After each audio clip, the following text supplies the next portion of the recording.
گیل قصه.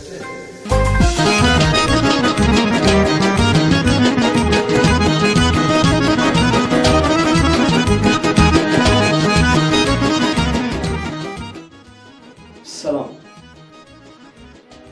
قصی حسن زلوی سرگذشت خیلی از خاموش کنندگانی است که کافی کش ببید و تشویق را تبدیل ببید به ایت آتش فشانی از هنر.